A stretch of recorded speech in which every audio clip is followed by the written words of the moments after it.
తండ్రి అయిన దేవునికి యేసుక్రీస్తు నామములో వందనాలు. అలాగే ఈ వాక్యాన్ని చూస్తున్నటువంటి దేవుని పిల్లలందరికీ యేసుక్రీస్తు నామములోనే నా స్వభావ వందనములు. ప్రియమైనటువంటి దేవుని వాలారా, ఈ దినము ఒక అంశాన్ని మనం లేఖనాల నుంచి ధ్యానిద్దాం.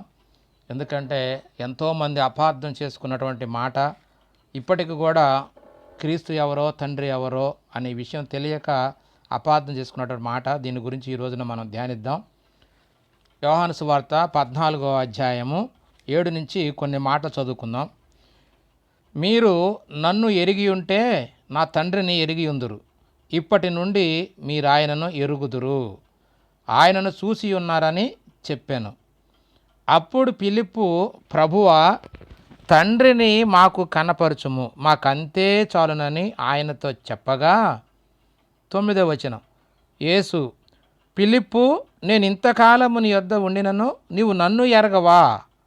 నన్ను చూసినవాడు తండ్రిని చూసి ఉన్నాడు, కనుక తండ్రిని మాకు కనపరచమని ఎలా చెప్పుచున్నావు అని ఈ మాటను బట్టి ప్రతి ఒక్కరూ ఏం అర్థం చేసుకుంటున్నారంటే, అక్షరార్థముగా ఇదిగో నన్ను చూసినవాడు తండ్రిని చూసినట్టే అనగానే ఇంకేంటి, ఈయనే కదా యేసుక్రీస్తు వారు, ఈయనే తండ్రి, ఈయనే దేవుడు, ఆయనే చెప్తున్నాడు కదా నన్ను చూస్తే తండ్రిని చూసినట్టే అని. ఇంక ఈయనే కదా దేవుడు, ఈయన దేవుడే కదా అనేటువంటి ఆలోచనల్లో ప్రతి ఒక్కరూ ఇక్కడే ఆగిపోయారు. కానీ ఈ మాటల్లో యేసుక్రీస్తు వారు చెబుతున్నటువంటి మాట కూడా అర్థం కావట్లా. ఆయన చూపించు అంటే ఈయనేమంటున్నాడు? మళ్ళీ చదవండి, చక్కగా చదివితే మనకు అర్థమవుతుంది. మీరు నన్ను ఎరిగి ఉంటే నా తండ్రిని ఎరిగి ఉందురు, ఇప్పటి నుండి మీరు ఆయన్ని ఎరుగుదురు అన్నాడు.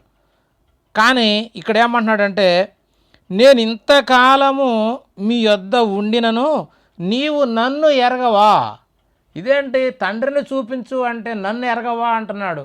అంటే వీళ్ళకి అర్థమైంది ఏంటంటే, ఎరగవా అంటే నన్ను చూసితే తండ్రిని చూసినట్టే కదా అన్న మాట అర్థమవుతుంది. కానీ ఎరగవా అంటాడేంది అంటే, ఎరగటం ఏంటి?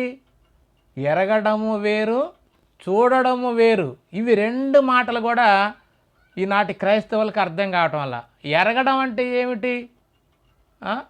చూడటం అంటే మనకు తెలుసు, మన కళ్ళ ముందున్న దాన్ని ఏదైనా వస్తువు, భౌతిక రూపమైన వస్తువు ఏదైనా మన కళ్ళతో మనం చూస్తాము, దాన్ని గ్రహిస్తాం, అది వేరే సంగతి. ఈడ ఎరగటం అంటున్నాడు కదా. ఎరగటం అంటే ఏమిటో మన లేఖనాల నుంచే కొన్ని మాటలు మనం చూస్తే అర్థమవుతుంది. ఇంకా ముందు 8వ అధ్యాయంలో కూడా ఒక మాట ఉంది, అది చూద్దాము. 8వ అధ్యాయంలో ఏమంటున్నాడంటే యేసుక్రీస్తు వారు, యోహాను సువార్త 8వ అధ్యాయము 19వ వచనం, వారు నీ తండ్రి ఎక్కడ ఉన్నాడని ఆయనను అడగగా యేసు, మీరు నన్నైనను నా తండ్రినైనను ఎరగరు అంటే ఇద్దరిని ఎరగరని చెప్తున్నాడు ఇక్కడ. మరి ఎరగరంటే మరి యేసుక్రీస్తు వారిని అందరూ చూస్తూనే ఉన్నారు కదా, శిష్యులు, వాళ్ళు అక్కడ ఉన్నటువంటి శాస్త్రులు, పరిచయాలు అందరూ చూస్తూనే ఉన్నారు. మరి చూస్తున్నప్పుడు మరి ఈయన ఎరగరా, మీరు ఎరగరు అంటున్నాడు ఏంటి? మళ్ళీ ఇక్కడ మీరు నన్నైనను నా తండ్రినైనా ఎరగరు అని అంటున్నాడు. అంటే ఎరగడం అంటే నీకు అర్థం కావాల్సింది సంపూర్ణంగా ఆ వ్యక్తి యొక్క వ్యక్తిత్వము, గుణము, లక్షణాలు, ప్రేమ, ఆయన క్యారెక్టర్ మొత్తం మనకు అర్థం కావాలి. ఎరగటం అంటే ఒక మనిషిని చూడంగానే అతని ప్రవర్తన ఏంటో మనకు తెలియదు. ఆయన ముక్కు, ముఖము, ఆకారం, శరీరం కనబడుతుంది, కానీ అతని గుణగణాలు మనకు అర్థం కావు.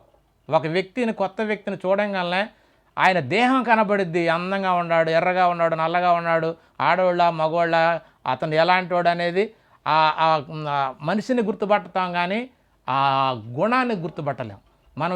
ఇక్కడ యేసుక్రీస్తు చెప్పేది ఏంటంటే, మీరు నన్నైనా నా తండ్రినైనా అంటున్నాడంటే, తండ్రి యొక్క క్రియలు మనకు అర్థం కావట్లేదు, యేసుక్రీస్తు వారి యొక్క క్రియలు కూడా మనకు అర్థం కావట్లేదని ఇక్కడ ఆయన చెప్తున్నాడు. ఈ విషయాన్ని మనం చక్కగా అర్థం చేసుకోవాలి. కాబట్టి ఇంకా ఏమంటున్నాడంటే, నన్ను ఎరిగి ఉంటిరా నా తండ్రిని కూడా ఎరిగి ఉందురు అని వారితో చెప్పాను. అంటే ఎరుగుట అంటే ఖచ్చితంగా మనం ఆయన్ని సంపూర్ణంగా అర్థం చేసుకోవటం అన్న సంగతి మనకు ఇక్కడ లేఖనాన్ని బట్టి అర్థమవుతుంది. కాబట్టి ఇందాక 14వ అధ్యాయంలో చెప్పింది ఏంటంటే 14:7, మీరు నన్ను ఎరిగి ఉంటే నా తండ్రిని ఎరిగి ఉందురు, ఇప్పటి నుండి మీరు ఆయనను ఎరుగుదురు. అంటే ఇప్పటి నుండి ఎరుగుతారు మీరు. అంటే ఆయనను ఎరగాలి అంటే మొట్టమొదటి నేను మీకు అర్థం కావాలి. నేను అర్థమైతే నన్ను బట్టి మీకు తండ్రి అర్థమవుతాడు అన్న సంగతి చెప్తున్నాడు, కానీ నేనే తండ్రిని నేనే దేవుడినని కాదు. కాబట్టి ఇంకా మనం ఎరగటం అంటే ఏమిటో కొన్ని లేఖనాలను మనము ధ్యానిద్దాము. అప్పుడు మనకు కొంచెం అర్థమవుతుంది. ఎందుకంటే లేఖనాల్లో యేసుక్రీస్తు వారు చెప్పిన మాటలను బట్టే మనము అర్థం చేసుకోవాలి. కాబట్టి ఇంకా ఈ యోహాను సువార్తలోనే ఇంకొక మాట కూడా చూద్దాం. ఎందుకంటే యేసుక్రీస్తు వారు గురించి ఇక్కడ ఆ రోజులు ఉన్నటువంటి శాస్త్రులు పరిచర్యలు అందరూ ఇశ్రాయేలు ఏం చెబుతున్నారంటే, మేము ఈయన ఎరుగుతాం కదా, ఈయన ఎవరో మాకు తెలుసు కదా అని చెప్పి యేసుక్రీస్తు వారి గురించి చెప్తున్నారు. మళ్ళీ మీ ఎరుగుదాము అంటే యేసుక్రీస్తు వారేమో నన్ను ఎరగరు అని చెప్పాడు. మరలా వీళ్ళు ఏమంటున్నారంటే ఒక సందర్భంలో మనం ఇతను ఎవరో ఎరుగుదాం కదా అని చెప్పి మాట అంటున్నారు. ఆ మాట కూడా ఇక్కడ చూద్దాము. యోహాను గారు రాసినటువంటి సువార్త 7వ అధ్యాయము 27 నుంచి కొన్ని వచనాలు చదువుకుందాం. ఆయనను ఈయన ఎక్కడివాడో ఎరుగుదుము. యేసుక్రీస్తు వారిని ఎరుగుతారట, తెలుసు అంట వీళ్ళకి. 28వ వచనం, మీరు నన్ను ఎరుగుదురు, నేను ఎక్కడి వాడనో ఎరుగుదురు, నా అంతటా నేనే రాలేదు, నన్ను పంపినవాడు సత్యవంతుడు, ఆయనను మీరు ఎరగరు. మీరు నన్ను ఎరుగుతారు ఎలా? భౌతికంగా. ఇప్పుడు నేను మీ ఎదుట ఉన్నాను కాబట్టి భౌతికంగా నేను ఎవరినో మీరు ఎరుగుదురు, కానీ నా తండ్రిని ఎరగరు అనే మాట ఇక్కడ అంటున్నాడు. అంటే ఇక్కడ అర్థం ఏంటంటే భౌతికంగా మరి ఈయన ఎవరో అనేది వాళ్ళకు తెలుసు. అక్కడ ఉన్నటువంటి ఇశ్రాయేల్ యూదులకి ఆ శాస్త్రుల పరిచయాలు అందరికీ ఈయన ఎవరో తెలుసు. ఎలా అంటే ఈయన పుట్టుకును బట్టి ఈయన ఎవరో తెలుసట. ఆ విషయం నేను చూద్దాం. మార్కు సువార్త 6వ అధ్యాయము 3వ వచనంలో, ఇతడు మరియ కుమారుడు కాడా, ఇతడు యాకోబు, యోసే, యోదా, సీమోను అని వారి సహోదరుడగు వడ్లవాడు కాడా అని చెప్పుకొనుచున్నారు. అంటే ఈయన యొక్క కులము, ఈయన యొక్క గోత్రము, ఈయన తల్లి, ఈయన తండ్రి, ఇవి అర్థమైపోయినాయి. అంటే భౌతికంగా మనం ఒక వ్యక్తిని గుర్తించాలంటే వాడు అడ్రస్ చదువుతాం కదా, ఆ అడ్రస్ గురించి ఇతని గురించి మనకు తెలుసు కదా అని అంటున్నారు. అందుకని యేసుక్రీస్తు వారు ఏమంటున్నాడంటే, మీరు నన్ను ఎరుగుదురు, ఒక సమయంలో ఎరగరు అన్నాడు, ఇంకో సమయంలో ఇక్కడేమో నన్ను ఎరుగుదురు కానీ నా తండ్రిని ఎరగరు, నా తండ్రి సత్యవంతుడు, ఆయన నన్ను పంపాడు. కాబట్టి మీకు ఆయన తెలియదు. ఆయన ఎలా తెలుస్తుంది? ఆయన గురించి ఎవరు చెప్పారు? వీళ్ళు పాత నిబంధన కాలంలో యెహోవా దేవుడు వాళ్ళు కనపరుచుకున్నాయన్నీ మర్చిపోయారు వీళ్ళు. కాబట్టి ఆయన ఆత్మ ఉన్నాడు కనుక ఆయన గురించి మీకు తెలియదు, ఆయన సత్యవంతుడు, ఆయన నన్ను పంపాడని చెప్పి చెబుతూ ఆయన గురించి మీకు తెలియదు అన్న సంగతిని ఇక్కడ ఈ లేఖనాన్ని బట్టి అర్థమవుతుంది. కాబట్టి ఇంతకీ మనకు అర్థం కావాల్సింది ఏంటంటే, ఎరగటం అంటే ఏమిటి అనేది మనకు. ఎరగడము అంటే సంపూర్ణంగా గ్రహింపు, జ్ఞానము, సంపూర్ణమైనటువంటి వివేచన జ్ఞానము కావాలి, దాన్ని ఎరగటం అంటారు. దాన్నే మన లేఖనాల ప్రకారంగా ఒక సందర్భాన్ని చూద్దాము.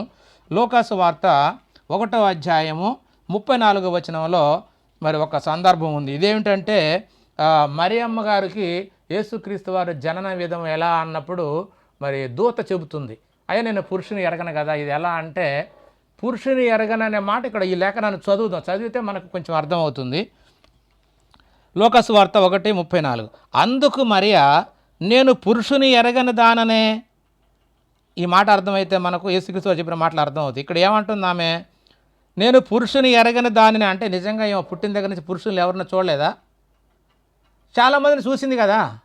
ఏది మనం ఇక్కడ యేసుక్రీస్తు వారిలాగా మీరు నన్ను ఎరగరు అని అన్నాడంటే మరి ఆయన అందరూ చూస్తూనే ఉన్నారు. చూడటము ఎరగటం ఒకటి కాదని అర్థం కావాలి మనకి. ఇక్కడ చాలామందిని ఏమో చూసింది పురుషుల్ని, కానీ ఎరగలేదు అంటుంది. అంటే ఎరగడం వేరు, చూడడం వేరు అనేది మనకు అర్థం కావాలి. అందుకని ఇక్కడ ఏమంటుందంటే నేను పురుషుని ఎరగని దాననే, ఇది ఎలాగ జరుగును అని దూతతో అనగా, ఇప్పుడు క్లారిటీ ఇస్తుంది దూత. పరిశుద్ధాత్మ నీ మీదికి వచ్చును, సర్వోన్నతుని శక్తి నిన్ను కమ్ముకును, గనుక పుట్టబోవు శిశువు పరిశుద్ధుడై దేవుని కుమారుడు అనబడును. ఇది వివరణ. ఈ అంత విషయం తెలిస్తే ఆమెకు కుమారుడు ఎలా పుడతాడో అర్థమైద్ది. నిజానికి పురుషుని ఎరగటం అంటే ఆ పురుషునితోటి సంసార జీవితం చేయడము, ఆ పురుషుని వల్ల ఒక స్త్రీకి మరి స్త్రీ పురుషులు ఒకటైతేనే కదా పిల్లలు పుట్టేది. నేను అలాగ పురుషుని ఎరగలేదు కదా, ఏ పురుషుడితో నాకు శారీరక సంబంధం లేదు కదా అని ఆమె అక్కడ నేను ఎరగలేదు అంటుంది.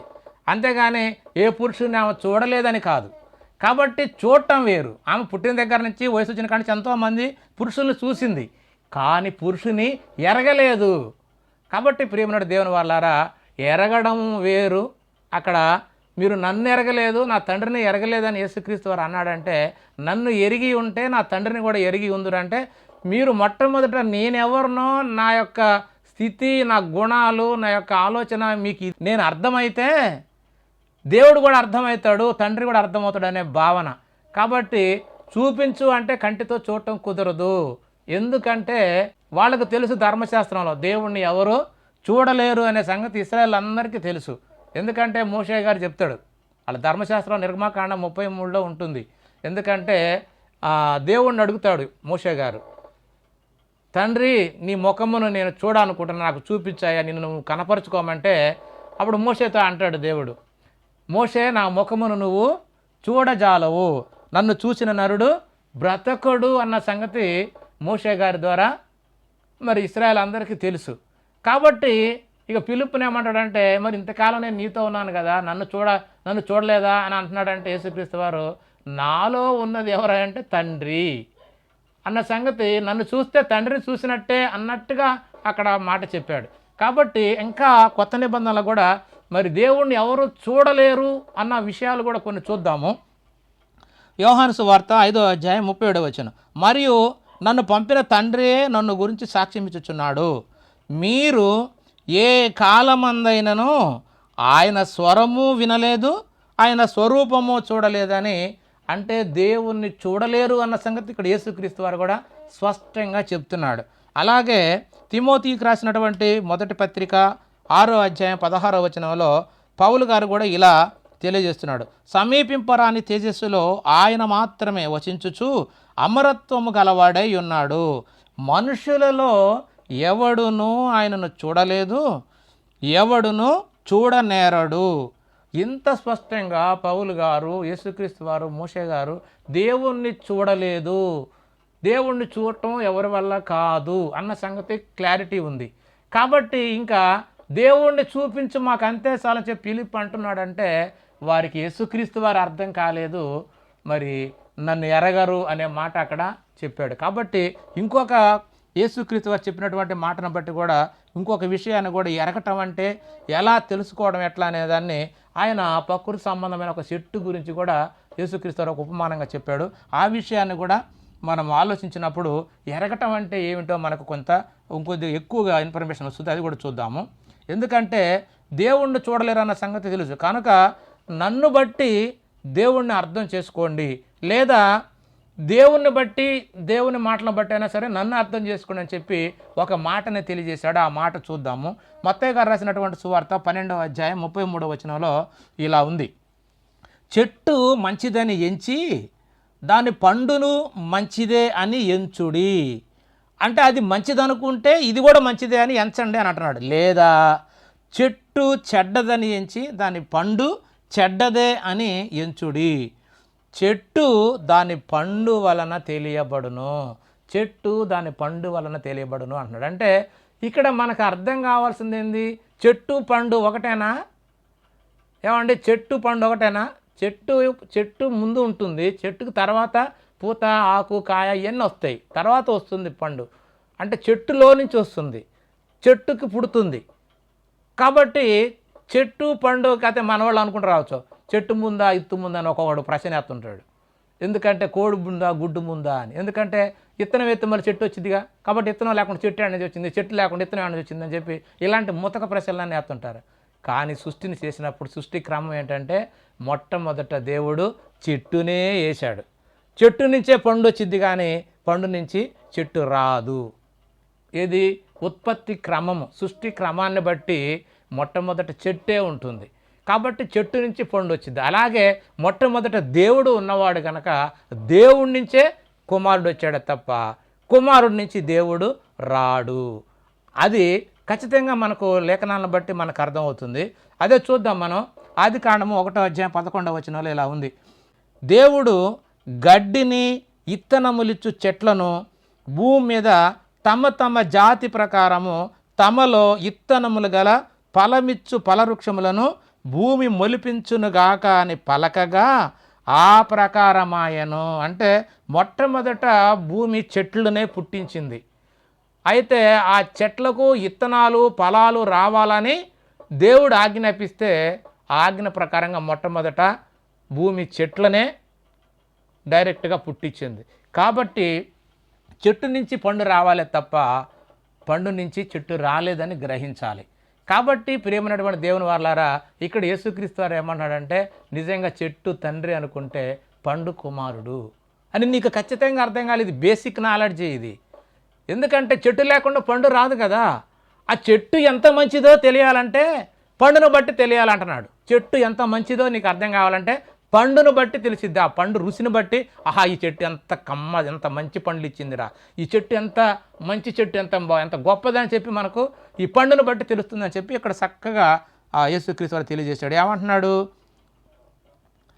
చెట్టు దాని పండు వలన తెలియబడును అంటున్నాడు. చెట్టు ఎలాంటిదో పండును బట్టి తెలుసుకోండి అన్నాడు. కాబట్టి ప్రియమైనటువంటి దేవుని వారలారా, మనము ఎరగాలి, మనము గ్రహించాలి.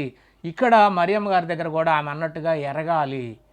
మనము గ్రహిస్తే తప్ప తండ్రి ఎవరో కుమారుడు ఎవరో మనకు అర్థం కాదు. అందుకని అక్కడ ఏమంటారంటే, మీరు నన్నైనను నా తండ్రిని నేను ఎరగరు అని ఆయన అంత చక్కగా యోహాను సువార్త 8:19 అన్నాడంటే, వారు నీ తండ్రి ఎక్కడని అడిగినప్పుడు యేసు మీరు నన్నైనను నా తండ్రి నన్ను ఎరుగరు అంటే, నేను అర్థం కాలేదు, నా తండ్రి కూడా అర్థం కాలేదు. తండ్రిని మీరు ఎప్పుడు చూడలేరు కాబట్టి నేను అర్థమైతే తండ్రి అర్థమవుతాడు అన్న సంగతి ఇక్కడ స్పష్టంగా చెప్పాడు. అంతేగాని నేనే తండ్రి, నన్ను చూస్తే తండ్రిని చూసినట్టే అనగానే నేనే తండ్రినని కాదు. నా క్రియలు, నా పని, నా యొక్క యాటిట్యూడ్ అంతే మొత్తం నేను ఏమేం చేస్తున్నానో, నా యొక్క క్రియలు ఎలా ఉన్నాయో వీటన్నిటిని చూసినప్పుడు మీకు తండ్రి అర్థం కావాలి. ఎందుకంటే తండ్రిని చూడడం అనేది ఈ మానవ నేత్రాలకు సాధ్యం కాదు. కాబట్టి మీరు నన్ను చూస్తే తండ్రిని చూసినట్టే అంటే సేమ్ టు సేమ్ నేను తండ్రి క్రియలే చేస్తున్నాను, తండ్రి కూడా నా క్రియలలోనే ఆయన ఉన్నాడు. కాబట్టి నేను చేసే క్రియలన్నీ కూడా ఆయనయే. మరి ఆయన చేసే క్రియలు నేను నా ద్వారా చేస్తున్నాడు కనుక మరి నన్ను బట్టి తండ్రిని గ్రహించండి అని చెబుతున్నాడే తప్ప ఇక్కడ నేనే తండ్రిని అని కాదు. ఇది అర్థం కాక ప్రతి ఒక్కళ్ళ కామెంట్ ఏంటంటే, నన్ను చూసినవాడు దేవుడిని చూసినట్టున్నాడుగా, నేనే దేవుడిని చెబుతున్నాడు కదా, ఇంకేమిటాయా నువ్వు చెప్పేదని చెప్పి కామెంట్లు పెడుతున్నారు. కానీ ఇందులో ఆత్మీయమైన అర్థం ఏమన్నా ఉందా అంటే ఆ విషయం అనేది ఎవ్వరికీ అర్థం కాకుండా పోతుంది. కాబట్టి ఇంకా మనం కొన్ని వచనాలు చూద్దాము దాని గురించి. ఎందుకంటే ఇవన్నీ కూడా ఎందుకు అర్థం కాకుండా వీళ్ళకు ఇట్లా అన్నీ అంటే, దేవుడే మరి కొన్ని విషయాలు ఆ కాలంలో ఉన్న వారికి అర్థం కాకుండా, మరి యేసుక్రీస్తు యొక్క బోధ అర్థం కాకుండా కొన్ని ఎలా అపార్థం చేసుకున్నారో ఆ మాటలను చూద్దాము. ఎందుకంటే ఆ కాలంలో మరి ఇదిగో మేము మోషే గ్రంథంలోను మరి ప్రవక్తల గ్రంథాల్లో మరి చెప్పబడినటువంటి ఆ మెసేజ్ని మేము కనుగొన్నామని చెప్పి ఫిలిప్పు నతాయేలుని పిలుచుకొస్తాడు. ఆ విషయాలు చూద్దాం. యోహాను సువార్త 1:45 ఫిలిప్పు నతాయేలును చూసి, ధర్మశాస్త్రంలో మోషేయు ప్రవక్తలను ఎవరిని గురించి రాసిరో ఆయనను కనుగొంటిమి, ఆయన యేసేపు కుమారుడైన నజరేయుడగు యేసు అని ఆయనతో చెప్పాడు. చెప్పినప్పుడు మరి నతానియేలు ఏమన్నాడంటే, నజరేతులో నుండి ఏదైనా ఒక గొప్ప సంగతి రాగలదా అంటే, ఏమో వచ్చి చూడమనగా మరి ఆ నతానియేలు యేసుక్రీస్తు వారి దగ్గరకు వస్తున్నప్పుడు యేసుగారు చూసి యేసు ఏమంటున్నాడో ఆ మాట చూద్దాం. 48వ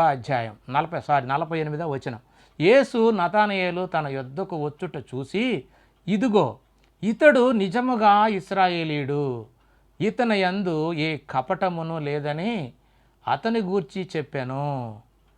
అంటే ఏమంటున్నాడు ఇక్కడ యేసుక్రీస్తు అంటే, ఇది నిజముగా ఇశ్రాయేలుడు, అతని యందు ఏ కపటము లేదు. అంటే నిజమైన ఇశ్రాయేలుడైతే కపటము లేకుండా ఉంటాడన్న సంగతి మనకు అర్థమవుతుంది.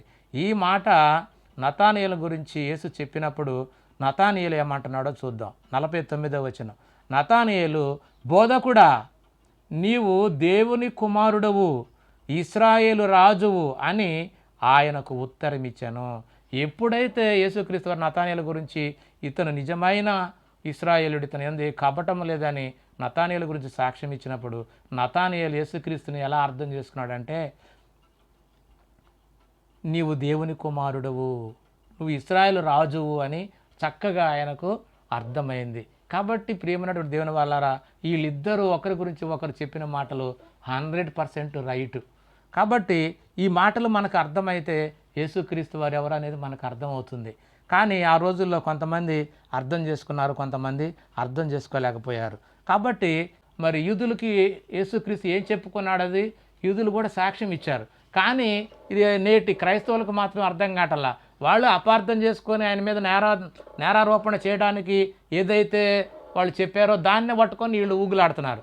ఆయన ఏం చెప్పాడంటే దేవుడు నాకు సొంత తండ్రి అని చెప్పేసరికి వీళ్ళు ఏమనుకున్నారు అంటే దేవునికి నువ్వు కుమారుడువా అంటే దేవుని కుమారుడు దేవుడే కదా అని చెప్పి ఆయన చెప్పకపోయినా వీళ్ళు ఆయన మీద దోషారోపణ చేయడానికి నువ్వు దేవుడు మనిషివై ఉండి దేవుడిని చెప్పుకుంటున్నావా అని వీళ్ళు అభియోగం చేశారే తప్ప ఈయన ఎక్కడా చెప్పలేదు.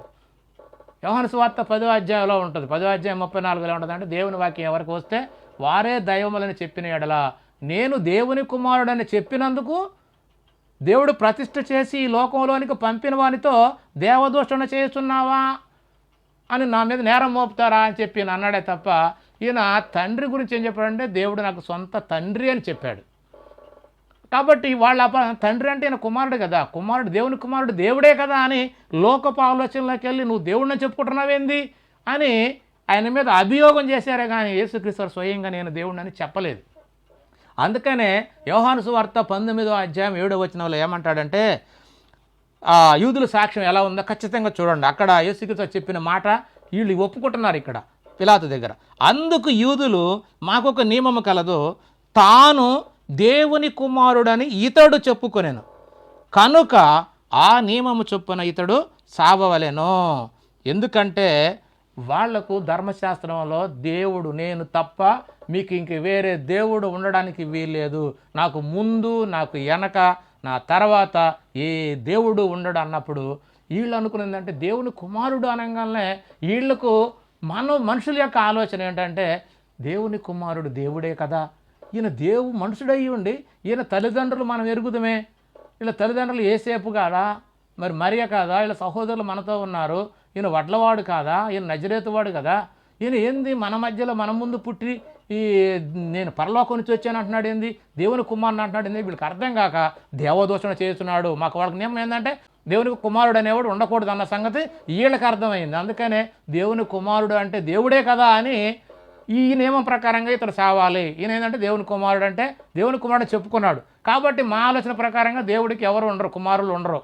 కాబట్టి ఇతడు దేవదూషణ చేస్తున్నాడు, దేవుని కుమారుడు చెప్పుకున్నాడు. మనిషి కుమారుడు అయి ఉండి దేవుని కుమారుడిని చెప్పుకుంటున్నాడు కాబట్టి ఆ నియమం ప్రకారంగా ఇతడు సావాలి అని చెప్పి ఆయన మీద నిజాన్ని చెప్పారు. నిజాన్ని యేసుక్రీస్తు చెప్పిన దాన్ని వీళ్ళు ఒప్పుకున్నారు. కానీ వాళ్ళు అపార్థిస్తుందంటే దేవునికి కుమారుడు ఉండరు, ఇతను దేవుని కుమారుడు అని చెప్పుకుంటున్నాడు. కాబట్టి దాన్ని బట్టి మాకు అర్థమైంది ఏంటంటే వాళ్ళకి అర్థమైంది దేవుని కుమారుడు దేవుడే అని అర్థం చేసుకొని ఇగో దేవుడు నేను చెబుతున్నాడని చెప్పి ఆయన మీద రాళ్ళు వేయటానికి ఆ రోజున రాళ్ళు చేతబట్టుకున్నారు. కానీ యేసుక్రీస్తు వారు ఎప్పుడు కూడా నేను దేవుణ్ణని ఎక్కడా చెప్పలేదు. ఈరోజు కూడా క్రైస్తవులందరూ కూడా అదే వాక్యాన్ని చూపించి ఇదిగో యేసుక్రీస్తు వారు స్వయంగా దేవుడని చెప్పుకున్నాడు కదా, ఆయన చెప్పుకున్నాడు, నేనే ఆయనని చెప్పుకున్నాడు కదా అని ఇలాంటి అర్థం లేనటువంటి ఆత్మీయమైన అర్థం కాకుండా అక్షరార్థంగా తీసుకొని వాళ్ళు పొరపడ్డట్టుగానే యూదులు ఇశ్రాయేలు పొరపాటు పడ్డట్టుగానే నేటి క్రైస్తవులు కూడా యేసుక్రీస్తు వారిని దేవుడే అని అంటాం మనం ఇప్పటికీ కూడా చూస్తున్నాం. కానీ ఎప్పుడు కూడా యేసుక్రీస్తు వారు నేను దేవుడిని అని చెప్పి ఆయన చెప్పలేదు. కాబట్టి మనము ఎట్లా అపార్థం చేయబడ్డాయి అంటే మరి కొంత ఆ రోజున మరి కొన్ని విషయాలు మర్మంగా ఉన్నాయి, అర్థం కాకుండా ఉన్నాయని చెప్పి పౌలు గారి బోధలో మనకు కొన్ని అర్థం అవుతాయి.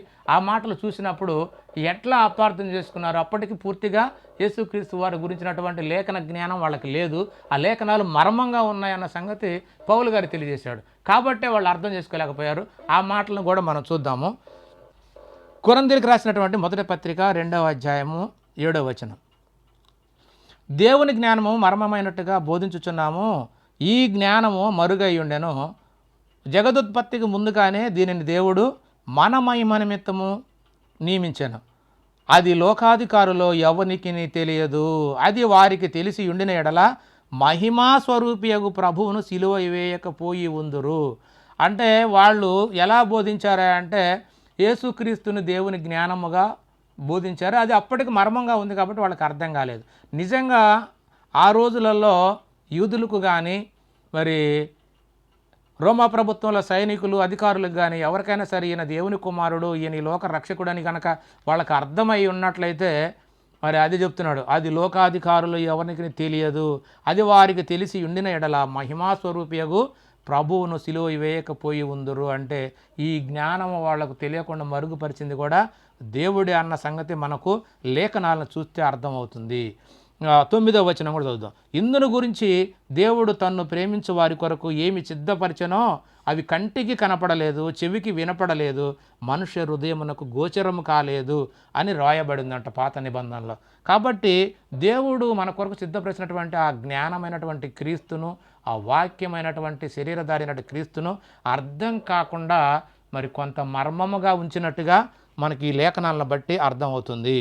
కాబట్టి పౌలు గారు ఇంకా రోమిలికి రాసిన పత్రికలో కూడా ఇంకొక మాట కూడా తెలియజేస్తున్నాడు, అది కూడా చదువుదాం. 11వ అధ్యాయము 25వ వచనం, రోమపత్రిక 11:25. సహోదరులారా, మీ దృష్టికి బుద్ధిమంతులమని అనుకొనకుండునట్లు ఈ మర్మము మీరు తెలుసుకొన కోరుచున్నాను. అదేమనగా అన్యజనులు ప్రవేశము సంపూర్ణమగు వరకు ఇశ్రాయేలునకు కఠిన మనసు కొంత మట్టుకు కలిగెను. ఇశ్రాయేలులకు కఠిన మనసు ఎందుకంటే ఈడ లేఖనాన్ని బట్టి ఒకప్పుడు ఇశ్రాయేలు స్వకీయ జనముగా దేవుడు ఇశ్రాయేలును ఏర్పాటు చేసుకున్నాడు. కానీ వాళ్ళ ద్వారా మరి లోకంలో మనుషులందరికీ ఆయన గురించినటువంటి జ్ఞానం ఎవరించి చెప్పడం మనం చూసాం. కానీ అన్ని జనులు కూడా ఆయన్ని తెలుసుకోవాలని, మరి ఆ క్రీస్తు ద్వారా మనము దేవుని దగ్గరికి రావాలని దేవుని సంకల్పించి మరి మన యొక్క ప్రవేశం కూడా సంపూర్ణ అవ్వటం కొరకు మరి యూదులకు ఇశ్రాయేలు కొంత కఠిన మనసుని దేవుడే కలిగించినట్టుగా ఈ లేఖనాన్ని బట్టి ఇక్కడ పౌలు మాట్లాడిన మాటలను బట్టి మనకు అర్థం. కొంత కఠిన మనసు వారికి కలిగింది అంటున్నాడు. ఎవరు కలిగించారంటే అది దేవుడే కలిగించాడు. ఎందుకంటే దేవుడు ఏమంటున్నాడంటే రోమపత్రిక 9:18లో, కావున ఆయన ఎవనిని కఠినపరచగోరునో వాన్ని కఠినపరచును అంటున్నాడు. అంటే దేవుడు ఎవరికి కరుణను అందించి ఆత్మనిస్తాడో, ఎవరికి కఠినమైన మనసునిస్తాడో అది దేవుని చిత్తం. ఎందుకంటే పరో సంగతి కూడా అదే చెప్తాడు.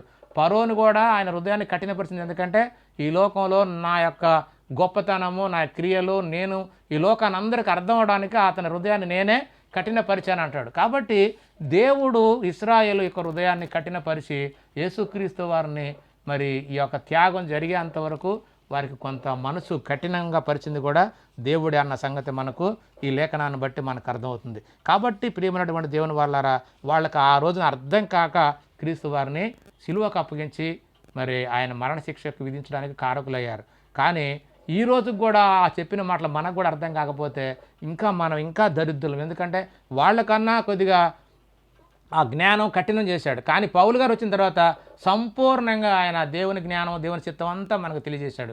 ఇప్పటికి కూడా మనం పత్రికల్లో చదివినటువంటి మనకు మరి ఆ పౌలు గారి జ్ఞానం అర్థం చేసుకున్న మనకు కూడా ఇంకా అర్థం కాకపోతే ఇంకా మనకంటే ఇంకా దౌర్భాగ్యులు ఎవ్వరు ఉండరు. కాబట్టి యేసుక్రీస్తు వారు స్పష్టంగా చెబుతున్న మాట ఏమిటంటే, మరలా మనం మొదటికి వెళ్దాం. మళ్ళీ యోహాను సువార్త 14వ అధ్యాయము 10-11లో నిజంగా ఇక్కడ ఏమంటున్నాడో ఈ మాటలను బట్టి మనం అర్థం చేసుకోవాలంటే ఎరగటం అంటే ఏందో చూసాం. కాబట్టి ఆ మాటలను బట్టి ఇక్కడ ఏమంటున్నాడంటే, తండ్రి యందు నేనును నాయందు తండ్రియు ఉన్నామని నీవు నమ్ముటలేదా? నేను మీతో చెప్పుచున్న మాటలు నా అంతట నేనే చెప్పుటలేదు. ఇది అర్థం కావాలిగా మనకి. తండ్రి యందు నేనును నాయందు తండ్రియు ఉన్నామని నీవు నమ్ముటలేదా? నేను మీతో చెప్పుచున్న మాటలు నా అంతట నేనే చెప్పుటలేదు. తండ్రి నాయందు నివసించుచు తన క్రియలు చేయుచున్నాడు. నాయందు తండ్రి ఉండి ఆయన క్రియలు నా ద్వారా చేయిస్తున్నాడు అన్న సంగతిని ఇక్కడ క్లియర్గా చెప్తున్నాడు. 11వ వచనం, తండ్రి యందు నేనును నాయందు తండ్రియు ఉన్నామని నమ్ముడి. తండ్రి నాలో ఉన్నాడని నమ్ము, అలాగే నేను తండ్రి యందు ఉన్నానని నమ్ముడి అంటున్నాడు. లేదా ఈ క్రియల నిమిత్తమైన సరే నన్ను నమ్ముడి అంటున్నాడు. కాబట్టి మనము ఇది నమ్మకపోతే, క్రీస్తు మాటలు మనకు అర్థం కాకపోతే ఇంకెట్లా నాయందు తండ్రి, తండ్రి యందు నేను ఉన్నామంటే ఈ మాటలు అర్థం కావట్లేదు. కాబట్టి అందరం ఒక్కటిగా ఉండాలి అనేటువంటిది భావన. నేను తండ్రి ఏకమై ఉన్నాము, ఒక్కటిగా ఉన్నామంటే ఒక్కరు అని కాదు, అక్కడ ఇద్దరము కలిసి ఒకటిగానే ఉన్నాం. పాపిని రక్షించి పరలోకం తీసుకెళ్లే విషయంలో మీకు జరిగించే ప్రతి కార్య విషయంలో మేమిద్దరము ఒకటిగానే ఉన్నాము అని అర్థం. కాబట్టి నన్ను చూసినవాడు తండ్రిని చూసినట్లే నన్ను చూసినవాడు ఆయన ఎరుగుతాడు, ఆయన అర్థమవుతాడు అన్న సంగతి అర్థం చేసుకోవాలి తప్ప ఇక్కడ ఆ మాటను బట్టి మరి తండ్రిని చూసినవాడు నన్ను చూసినట్టు, నన్ను చూసినవాడు తండ్రి చూసినట్టు అని చెప్పి ఇలా అనుకుంటే మరి ఇంకొక సందర్భంలో యోహాను గారు ఏం చెప్తున్నాడంటే ఆ మాటలు కూడా చూద్దాము. యోహాను సువార్త 17వ అధ్యాయము 20వ వచనం. నీవు నన్ను పంపితవని లోకము నమ్మునట్లు తండ్రి నాయందు నీవును నీయందు నేనును ఉన్నలాగున వారును మనయందు ఏకమై ఉండవలెనని వారి కొరకు మాత్రమే నేను ప్రార్థించుటలేదు, వారి వాక్యము వలన నాయందు విశ్వాసముంచు వారందరూ ఏకమై ఉండవలెనని వారి కొరకును ప్రార్థించుచున్నాను. ఎలా? నేను నీయందు నువ్వు నాయందు మనిద్దరం ఏకమై ఉన్నలాగున వాక్యాన్ని చెప్పినటువంటి శిష్యులు కూడా మనతో ఏకమై ఉండాలి. వాళ్ళు మాత్రమే కాకుండా వాళ్ళ వాక్యం విన్నటువంటి విశ్వాసులు కూడా ఏకమై ఉండాలి. మనందరం ఏకమై ఒకటిగా ఉండాలి. అంటే ఇప్పుడు తండ్రి దేవుడు, తండ్రి క్రీస్తులో ఉన్నాడు కనుక క్రీస్తు దేవుడు, క్రీస్తులో అపోస్తులు ఉన్నారు కాబట్టి అపోస్తులు దేవుళ్ళు, అపోస్తుల్లో మనం కూడా ఉన్నాం కనుక వాళ్ళ వాక్యం మనం విని నమ్ముతున్నాం కనుక మనం కూడా దేవుళ్ళమా? ఈ విధంగా చూసుకుంటే ఇక అందరం దేవుళ్ళమేగా. ఇక అప్పుడు యేసుక్రీస్తు వారు ఒక దేవుడు, తండ్రి ఒక దేవుడు, పరిశుద్ధాత్మ ఒక దేవుడు, వాక్యం ఎవరికి వస్తే వాళ్ళే దేవుళ్ళు అని చెప్పి లేఖనాల్లో ఉన్నాయి కదా. ఈ ప్రకారంగా అందరం దేవుళ్ళమేనా? మరి దేవుడేమో నేను ఒక్కడనే, నేను తప్ప ఒక దేవుడు లేడని చెప్పినప్పుడు నువ్వు ఇంకా ఇలా ఎంతమంది దేవుళ్ళని అనుకుంటావు? కాబట్టి ప్రియమైన దేవుని వల్ల మనం నమ్మవలసింది ఏంటంటే తండ్రి యందు క్రీస్తు ఉన్నాడు, క్రీస్తు యందు తండ్రి ఉన్నాడు. అంటే తండ్రి ఆలోచన, తండ్రి యొక్క నియమాలు క్రీస్తులో ఉన్నాయి. క్రీస్తు ఆయన యొక్క ఆలోచన ప్రకారంగానే ఆయన మాటలన్నింటినీ కూడా లోకానికి తెలియజేస్తున్నాడు. ఇవే మాటలన్నింటినీ కూడా పౌలు గారికి అపోస్తులందరికీ క్రీస్తు వారు ఇచ్చాడు. వాళ్ళు అపోస్తులు మళ్ళా వాళ్ళు వాక్యాన్ని చెప్పి బోధించినటువంటి శిష్యులకి ఇచ్చారు. ఈ విధంగా వాక్యాన్ని ఇస్తూ వాక్యంలో ఏకం కావాలి, వాక్యంలో ఒకటిగా ఉండాలి. దేవుని మాటల ద్వారా అందరూ అవే మాటల ప్రకారంగా ఒకటిగా ఉండి ఆ మాటల ప్రకారంగా అన్నిటిని జరిగించాలన్న విషయమే తప్ప వేరువేరుగా ఆయన దేవుడు ఈయన దేవుడు పరిశుద్ధాత్మ దేవుడు అనేటువంటి భావన కాదు. ఈ విధంగా అర్థం చేసుకుంటే అక్కడ యేసుక్రీస్తు వారు చెప్పిన మాట మనకు అర్థమవుతుంది. నన్ను చూసిన వాడు తండ్రిని చూశాడంటే ఎలా నాలో ఉండి ఆయన ఈ కార్యాలు చేస్తున్నాడు కాబట్టి ఆయన్ని ఎవరు చూడలేరు. దేవుడు ఆత్మ గనక ఆ ఆత్మను మానవ దేహాలతో మన దేహంలో ఉన్న మనము కళ్ళతో చూస్తే ఆయన కనిపించడు కనుక మీరు నన్ను చూస్తే నా క్రియలను బట్టి తండ్రి మీకు అర్థమవుతాడు. కాబట్టి మీరు ముందు నన్ను ఎరగాలి, నన్ను ఎరిగితే ఆటోమేటిక్గా నా తండ్రి కూడా మీరు వెరిగి ఉంటారు. ఇక్కడి నుంచి నన్ను చూశారు కనుక నన్ను బట్టి తండ్రిని అర్థం చేసుకోండి అని చెప్పాడే తప్ప నిజంగా నేనే తండ్రిని నేనే దేవుణ్ణని కాదు. ఇప్పటికి కూడా ఇంకా ఆ మాటను బట్టి చాలామంది ఇదిగో యేసుక్రీస్తు చెప్పాడుగా నన్ను పిలుపుతోటి నన్ను చూసినవాడు తండ్రిని చూసి ఉన్నాడు పిలుపు, ఇంకెందుకు నువ్వు తండ్రిని చూపించమంటావు? నన్ను చూసినవాడు తండ్రిని చూశాడు, ఇంతకాలం నేను మీ మధ్యలో ఉన్నాను, నన్ను ఎరగవా అన్నాడంగానే అదిగో ఈయనే దేవుడు. ఏమండి బైబుల్లో ఇంత ఈజీగా ఉంటే ఇంకా బోధకులు ఎందుకండి? 5వ తరగతి 10వ చదువుకున్న వాళ్ళు వాక్యం చదువుకున్న వాళ్ళు అందరికీ అర్థమైంది బైబుల్. ఇంకా ప్రత్యేకించి మనం నేర్చుకోవడం ఎందుకు, బోధించడం ఎందుకు, పరిశుద్ధాత్మ సహాయం ఎందుకండి? కాబట్టి ఇక్కడ అక్షరార్థానుసారం కాదు, ఎరగవా అంటే సంపూర్ణంగా గ్రహించాలి. ఒక మరియమ్మ గారు చెప్పింది నేను పురుషుని ఎరుగున దానినే అంటే, పురుషుని ఎరుగున దాన్ని అంటే ఎరగటం అంటే కంటితో చూడటమా సార్? అది కాదు కదా. దయతోటి మరి వాక్యాలను అర్థం చేసుకొని మనం ఏది సత్యమో అర్థం చేసుకోవాలి. లాస్ట్గా ఇంకొక విషయాన్ని చూసుకొని మనం ముగించుకుందాము. ఎందుకంటే మరి పేతురు గారు కూడా మరి చాలా కార్యాలు చేసి మరి ఆయన చేసి నేను చేయలేదు ఈ మాటలు అంటాడు ఆయన కూడా. ఇప్పుడు యేసుక్రీస్తు వారు కనుక ఆయన చేసి నేను చేయట్లేదు అన్నీ నా తండ్రే చేస్తున్నాడు, నాలో ఉండి తండ్రి చేస్తున్నాడు చెప్పి ఆయన చెప్పాడు కదా. అలాగే పేతురు గారు కూడా అదే మాట చెబుతున్నాడు. మరి ఒకవేళ ఇక్కడ పేతురు గారు చేసిన దాన్ని బట్టి మనం అనుకుంటే పేతురు గారు కూడా దేవుడే అయిపోవాలి. మరి అది కూడా చూద్దాము. అపోస్తుల కార్యాలు 3వ అధ్యాయము 15వ వచనం ఇక్కడ ఉంది. ఏమంటే అంతకుముందు వీళ్ళు పేతురు గారు యోహాను గారు శృంగారం అనే దేవాలయానికి వెళ్తున్నప్పుడు పుట్టిన కాడి నుంచి కుంటి కాళ్ళ వాడినటువంటి ఒక మనుషుడు అక్కడ మనుషుల చేత మోసుకొచ్చి ఆ దేవాలయం దగ్గర కూర్చోబెట్టడం, సాయంకాలం దాకా ఉంచడం, మళ్ళీ తర్వాత తీసుకెళ్ళిపోవడం, ప్రతిరోజు అలా తీసుకొచ్చి కూర్చోబెట్టి తీసుకెళ్తూ ఉన్నారు. అయితే పేతురు గారు యోహాను గారు ఆ దేవాలయానికి వెళ్ళేటప్పుడు వాడు వీళ్ళ యందు దృష్టించి ఏమన్నా కానుకలు ఇస్తారని చెప్పి వాళ్ళ యందు చూస్తున్నప్పుడు వీళ్ళు అంటారు, వీళ్ళిద్దరు ఏమంటారంటే, మరి అతను కుంటోడని చూసి మా దగ్గర ఏమి లేవు కానీ మా దగ్గర కలిగిందే నీకు ఇస్తాము అని చెప్పి మరి అతన్ని మరి యేసుక్రీస్తు నామంలో లేచి నడవమని చెప్పి ఆ కుంటువానికి స్వస్థత కలుగు చేస్తారు. కలుగు చేసినప్పుడు ఇక్కడ వీళ్ళందరూ అనుకుంటున్నారు కదా, అమ్మో పేతురు గారు చేశాడు ఇదంతా, అయ్యో పేతురు గారు చేశాడు ఇదంతా, అద్భుతం చేశాడు అని చెప్పి వీళ్ళందరూ అనుకుంటుంటే ఆయన చెప్తున్నాడు ఇక్కడ మాట, ఆయన చెప్పిన మాట సందర్భం అది. ఆ మాట ఏంటనేది ఇక్కడ చదువుతున్నా. అపోస్తుల కార్యాలు 3:15 మీరు జీవాధిపతిని చంపితిరి కానీ దేవుడు ఆయనను మృతులలో నుండి లేపెను. ఎవరు జీవాధిపతి? యేసుక్రీస్తు. ఆయన్ని మీరు చంపేశారు, దేవుడు ఆయన్ని మృతుల్లో నుండి లేపాడు. అందుకు అంటే ఆయనకు మేము సాక్షులము. ఆయన నామమందలి విశ్వాసం మూలముగా ఆయన నామమే మీరు చూసి ఎరిగి ఉన్న వారిని బలపరచెను. మీరు చూసి ఎరిగి ఉన్నారు. ఏం ఎరిగారు వీళ్ళు? వాడు కుంటివాడని వీళ్ళు తెలుసు, వీళ్ళకి పుట్టిన కానించి వాడు కుంటివాడుగా ఉన్నాడని. కానీ ఇప్పుడు వాడు కాళ్ళు బాగైపోయి నిలబడి నడుస్తున్నాడు. ఇది వీళ్ళు చూసి గ్రహించారు, ఎరిగారు. ఇప్పుడు ఎరగటం అంటే అసలు వాడు పుట్టింది ఎట్టా, మరి ఇప్పుడు ఎట్ట ఉన్నాడు అనేది వాళ్ళు పూర్తిగా ఎరిగారు. ఎరగటం అంటే అది, అరే ఇప్పుడు చూసాడు బాగున్నాడు కదా, అంతకుముందు ఏందో మాకు తెలియదు కదా అంటే అది అప్పుడు ఇప్పుడు చూసి పూర్తిగా అర్థమయ్యి పూర్తిగా ఎరిగితే ఇదిగో మీరు అది ఆ విషయం చెబుతున్నాడు. మీరు చూసి ఎరిగి ఉన్న వారిని బలపరిచాడంటే ఎవరు బలపరిచారో చెప్తున్నాడు ఇక్కడ. ఆయన వలన కలిగిన విశ్వాసమే మీ అందరి ఎదుట వీనికి పూర్ణ స్వస్థత కలుగజేశాను అంటున్నాడు. కాబట్టి ఇక్కడ ఏంటంటే ఎరగాలనే మాట ఇక్కడ కూడా ఇవి డైరెక్ట్గా పేతురు గారు చేసింది కాదు. ఆయన చెప్తున్నాడు ఇది నేను చేసింది కాదు, మీరు ఆశ్చర్యపడొద్దు. మీరు ఎవరిని చంపారో ఆయన్ని మృతుల నుంచి దేవుడు లేపాడు. ఆయన నామమందలి విశ్వాసం మూలముగా ఆయన నామమే మీరు చూసి ఎరిగి ఉన్న వీరిని బలపరచను. ఆయన వలన కలిగిన విశ్వాసమే మీ అందరి ఎదుట వానికి పూర్ణ స్వస్థత కలుగు చేసిన. అంటే ఇది నేను చేసింది కాదయ్యా, ఆ యేసుక్రీస్తు వారికి దేవుడు అధికారం ఇచ్చాడు. ఆ అధికారం గల నామమే, ఆ నామంలో ఉన్నటువంటి విశ్వాసం ద్వారానే ఈడు స్వస్థత పొందాడు అన్న సంగతి చెప్తున్నాడు. అంటే ఇది నేను చేసింది కాదు. అంటే ఆ యేసుక్రీస్తు వారికి దేవుడు ఇచ్చినటువంటి అధికార నామం ఉందే, ఆ నామంలోనే వీడు స్వస్థత పడ్డాడు తప్ప ఇది నా శక్తి కాదు, ఇది క్రీస్తు వారు శక్తి అన్న సంగతిని ఇక్కడ మనకు అర్థమవుతుంది. కాబట్టి ఈ విధంగా మనం అర్థం చేసుకుంటే యోహాను సువార్త 6:23 ఏమన్నాడంటే ఇంకా క్రియల గురించి చెబుతూ ఆయన అంటున్నాడు, నిజంగా మనం నమ్మాలి అంటే దేవుని యొక్క క్రియలను మనకు అర్థం కావాలి.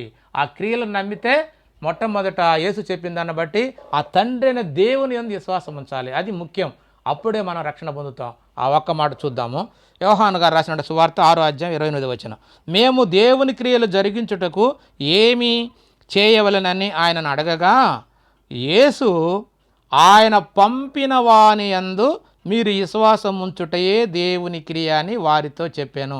ఆయనను పంపిన వాడంటే యేసుక్రీస్తు వారిని ఈ భూమి మీద పంపింది ఎవరు? తండ్రి అయిన దేవుడు. కాబట్టి ఆ దేవుని యందు మీరు విశ్వాసం ఉంచటమే దేవుని క్రియ అంటున్నాడు. కాబట్టి నువ్వు దేవుని క్రియలు చేయాలి అంటే మొట్టమొదట తండ్రి అయిన దేవుడు నీకు అర్థం కావాలి. ఆ దేవుని యొక్క ఆలోచన, ఆ దేవుని యొక్క గుణము, ఆ దేవుని యొక్క పద్ధతి అంతా నీకు అర్థం కావాలి. కాబట్టి ఆ దేవుని యందు నువ్వు విశ్వసించు అన్న సంగతిని ఇక్కడ స్పష్టంగా యేసుక్రీస్తు వారు చెప్పాడు. ఏమంటున్నాడంటే ఆయన పంపిన వాని యందు విశ్వాసం ఉంచుటయే దేవుని క్రియ. దేవుని క్రియ ఏంటంటే యేసుక్రీస్తుని పంపింది దేవుడు, కాబట్టి ఆ దేవుని యందు విశ్వాసం ఉంచాలి అన్న సంగతి ఇక్కడ. కాబట్టి ప్రియమైన దేవుని వారలారా, దేవుడు పరలోకంలో ఉన్నాడు, యేసుక్రీస్తు వారు దేవుని కుమారుడు, యేసుక్రీస్తు వారిని దేవుడు పంపించాడు కనుక ఆయనలో ఆ దేవుని యొక్క క్రియలన్నీ ఈయన ద్వారా నెరవేరాలని అనాది సంకల్పంలో దేవుడు ఏర్పాటు చేసుకొని ఆయన్ని అభిషేకించి ఆయన ద్వారా ఆ దేవుని క్రియలన్నింటినీ కూడా జరిగిస్తున్నాడు. కాబట్టి ఇక్కడ తండ్రిని తండ్రిగాను కుమారుని కుమారునిగాను గణపరచాలి. కానీ మనము ఇంకా అదిగో ఏనే తండ్రి, ఏనే దేవుడు, ఈయనే అన్ని అని అంటే లేకపోతే 3 యాక్షన్లో ఉన్నాడు, తండ్రి కుమార పరిశుద్ధాత్మ అని ఇలాంటి బోధ మరి ఎలా వచ్చిందో తెలియదు. కానీ ఇక్కడ ఈ మాటను బట్టి మాత్రం ఇది ఏమాత్రం దేవుడి గురించి చెప్పినది కాదు. యేసుక్రీస్తు వారు నేనే దేవుడని చెప్పడం కాదు.